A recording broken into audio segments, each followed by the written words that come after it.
This is our 7th podcast on chemical bonding. Yes. And today we're getting towards the end. We want to talk about molecular polarity. Okay. There's a lot of times some confusion between molecular polarity and a bond polarity. Yep. And that's very hard to understand. So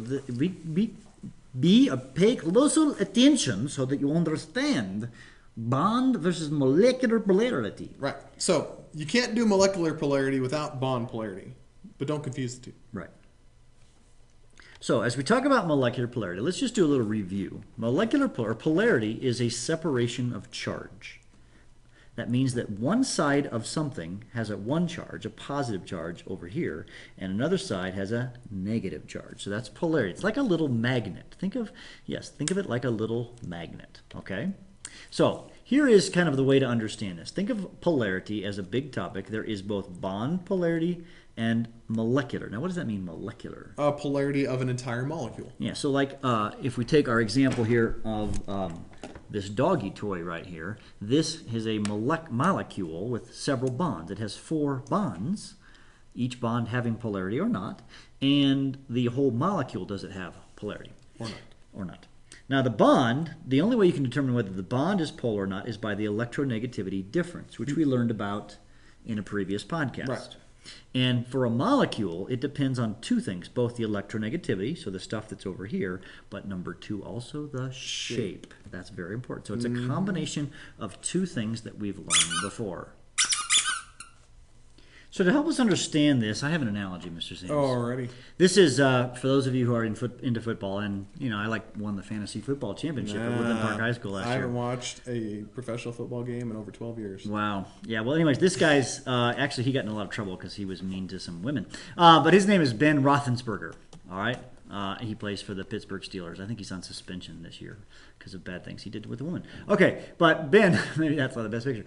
So Ben, he plays in the NFL. And if you play in the NFL, I'm going to contend that you need 2 characteristics. Okay. Number 1, you need to be big. Okay. And number 2, you need to be fast.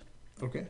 Now, if you're really, really fast, I went to college with this guy, Issa Dauni from Ghana, West Africa.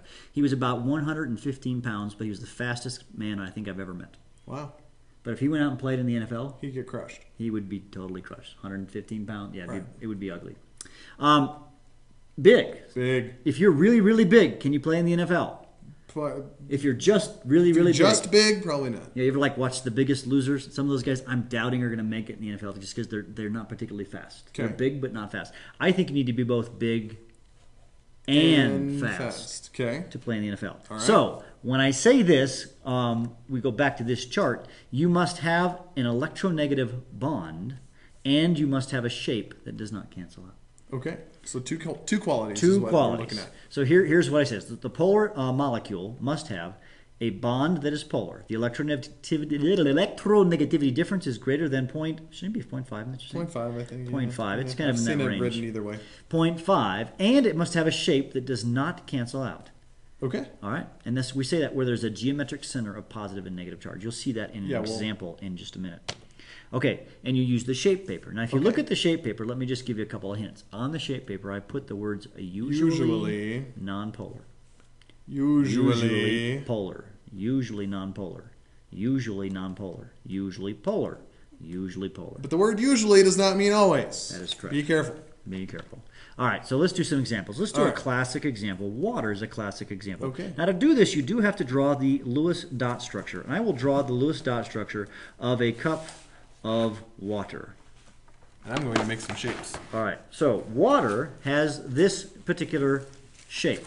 Now, the shape, by the way, I'm not going to go into this. You could figure it out from the shape paper. This is bent 104.5 degrees. There are 4 regions, or 4 things, and 2 are unbonded. Now, is the bond polar or not polar? So to do that, I would go back and I would look at this table of electronegativities. Oxygen 3.4, hydrogen 2.2. So this is 3.4 and this is 2.2. That's and a difference this of 1.2. is 2.2. So the difference is 1.2. Now remember, that means is that greater than 0.5? It is. So the bond is polar. Okay, so we've met one of the 2 criteria. We have a polar bond in this molecule. And the second thing we must check out is the shape. So if we look at the shape paper, you would see that it says, right here, that it is usually polar. And the reason it's usually polar, I should just tell you. That's actually the wrong one, but that's okay. I should circle it on. Yep. It's usually polar because essentially what's going to happen is the one that's got the higher number gets the ever so slightly negative charge, and then the hydrogen is slightly positive, and you sort of ask the question, where's the center of negative charge? Well, that would be right on the oxygen atom. Where's the center of positive charge? Geometrically speaking, it would be right here. Well, guess what? Those are not in the same place. Right. So you have a little magnet right here, therefore that makes it Polar. Okay? Okay. Let's do another example that we've seen before. Hey, look. By the way, guys, all the examples we're going to do here are all the ones you saw in the previous lesson. So you could even just go back to your notes and add to your notes so you don't have to recopy everything down again. All right, so for this one, carbon is 2.6. Hydrogen is 2.2. So this is 2.6 and this is 2.2. That's a difference of 0.4. 0.4 is the difference. So That's the bond, that's a nonpolar bond. guess what?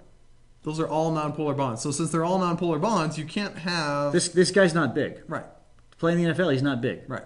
He might be fast, but Right. you know what? Actually, he's big and not fast, actually. While we're at that, let's ask the fast question. Let's look at the shape question. So in the shape, since the shape is tetrahedral, that is a canceling shape. Right. Look on your shape sheet, and it says that the tetrahedrals are usually all And the reason that is, folks, is each of these are 2.2. So these are the positive ends down here. Each hydrogen is slightly positive. And if you ask yourself, where's the geometric center of positive charge? Right it's in the middle of the carbon. And this is the 2.6. Where's the geometric center in the negative? And positive and negative, same place, so they cancel. Yep. All right. Okay. All right, this next one, NF3. This is a pyramidal shape. So let's check our bonds. So fluorine, I happen to know, is 4.0. Am I right? How do you know that? I just do. Wow. And then fluorine, nitrogen is 3. So this is 3.0. So the difference is 1.0. That classifies as a polar bond. So it's a polar bond. So the bond, check. Now let's see if he's also fast, if you will. Okay, so let's see the shape. So if you look at the shape paper in pyramidal, it says it's usually polar. And again, the reason is that the slightly negative charge now is on the fluorine because he has the higher number, and the center of negative charge is down here, and the center of positive charge is on the nitrogen. Guess what? We have a magnet. So this is polar. Yeah. No, I probably didn't say this or write this down, but you realize this is nonpolar. Since they cancel out, that one's nonpolar. And then the water... Was it the previous one? Yeah. This is polar. Probably should just write that down. Now I think about it. Should. All right. All right. From here on out, we will. Okay. All right. This one, OF2. Well, F we just termed was 4.0, and this is 3.2. I'm starting to do this from memory. It's 3.4. 3.4. So the difference is 0.6. That's good so enough. It's polar. So we've got the bond. So the bond, check. And then the shape is bent 104.5. Those and so are that's usually polar. Yep. And this follows the same strikes as water. Same as water. Yep. So this one's polar. So it's got he passed the bond check and the shape check. Okay. And then for sulfur trioxide, we're going to do the bond check and then the shape check test. All right. If you So will. bond first. So this is 3.4. And sulfur is 2.6. 2.6. Well, that difference is 0.8. 0.8. So it passes the bond check because it's greater than 0.5. Check. But the trigonal planar. When you're trigonal planar, guess what? The shapes cancel out. See how that's kind of symmetrical? Yeah. And so it does not pass the shape test, so this is nonpolar. Right. Guys, look for symmetry. If it's symmetrical, including the unbonded pairs, you have to consider those. That's right. If it's symmetrical, if the same thing, if you will, is coming off the sulfur, so we got oxygens coming off the sulfur, those are all the same. It's symmetrical, it's going to be nonpolar. All right. Sulfur dioxide? Okay, so sulfur dioxide, it's the S and the O. So the bond check, because it's the same bond, it's a check. But the shape test, notice it's not symmetrical. Sulfur here has 2 oxygens, but it also has this unbonded pair. An unbonded pair of electrons is different than an oxygen. See, the center of negative charge would be here. So each of these oxygens have a negative charge. So geometrically, the center is here. The center of positive charge is here, so that causes it. So this passes both tests. Therefore, it's polar. And I think we've got a couple more examples. I2. Now, this one's linear diatomic, but it's the same atom. The bond check. Negative. negative because I don't even know what the numbers are. We can look them up. But they're the same. It's 2.7. So, but 2.7 minus 2.7 is 0. Anything that has, it's bonded to itself is nonpolar. So he doesn't pass that test. So, Right. And actually the shape test it does pass, by the way, because they're different atoms, and it's just based on the bond if you've got a linear diatomic one. Yeah. And then HC, and this is the interesting one. That's fun. So let's talk about the bond test. Oh, we've got kind of a weird deal here. Hydrogen's 2.2. This was 2.2. This was 2. Carbon is 2.6. Nitrogen's And 3.0. nitrogen is 3.0. So the difference here is 0.4, and the difference here is 0.4. Okay, but so this is a check. Well, look at the overall thing. yeah. 2.2 to 3.0. Yeah, because really between here and here, though, that's a 0.8. So this actually does pass the bond test because you look at the external atoms.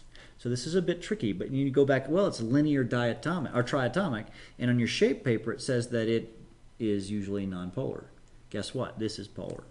Because on the shape, because this is such a higher number, this is going to be the negative side, and this is going to be the positive side, because the electrons kind of get sucked over to this side because of the higher strength of the nitrogen. Yeah, higher electronegativity. Higher electronegativity, therefore, this is polar. So, you have to kind of think it through a little bit sometimes. Yeah. But if you're stuck and you're either doing a worksheet or doing a test or something, just go with the usually, and you're most often going to be right. Yeah, so there's some exceptions. Yeah, there are some exceptions. And you're seeing what they are. So if you want an A, think it through. If you're shooting for the C, just go with what's on the sheet. Yeah, that's probably right. In practical terms. I think that's it.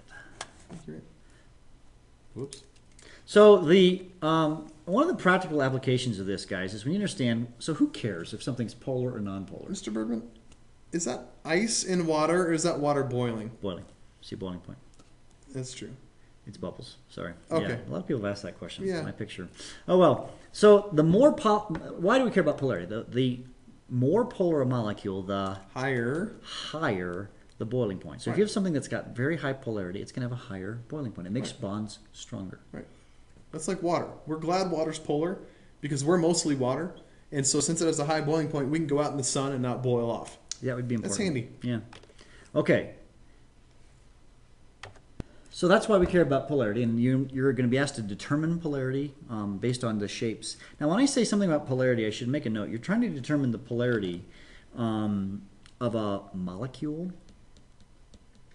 When I talk about a molecule, that's a nonmetal to a nonmetal. Right. So this does not apply to ionic, no, or metallic bonds.